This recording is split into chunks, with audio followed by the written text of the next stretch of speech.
Мавлютьян Зайляев родом из деревни Сараши Бардымского района Пермской области. В Свердловскую область приехал вместе с родителями и двумя братьями, когда ему было 9 лет. В то время уральский поселок Октябрьский Сосердского района был знаменит своим совхозом-миллионером. На работу сюда ехали татары не только из Пермской области, но и из Татарстана и Башкирии. В память о родных корнях Мавлютьян Мулла Мухаматович встречает своих гостей по-татарски с самоваром и пирогами собственного производства.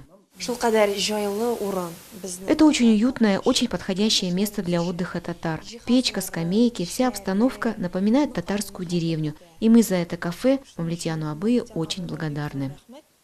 Свое уральское подворье предприниматель Мавлютьян Зайляев продолжает благоустраивать. Восстановил старинный колодец «Журавль», построил беседку, соорудил детский городок. Однако в декабре прошлого года данный земельный участок местной администрации был выставлен на торги и продан с аукциона.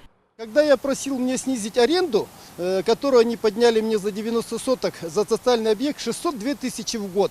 Значит, я такую сумму не потянул, но раз они на меня подали в суд, я эту сумму заплатил до суда. Но они все равно продолжали со мной судиться, досудились до того, что расторгли со мной договор аренды, который у меня был до 2053 года. Мы очень дорожим этим кафе и были удивлены, что когда принималось решение, не было спрошено у народа, который здесь проживает. А это очень важно, чтобы, что говорит народ, нужно им это кафе или не нужно.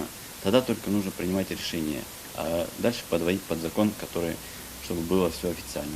Свое решение администрация Сесердского городского округа объясняет, опираясь на правоустанавливающие документы и судебные решения. Речь идет о том, что есть правовая основа, да, получи разрешение на строительство, построй здание и работай, пожалуйста, без всяких проблем, оплачивай аренду и проблем не будет.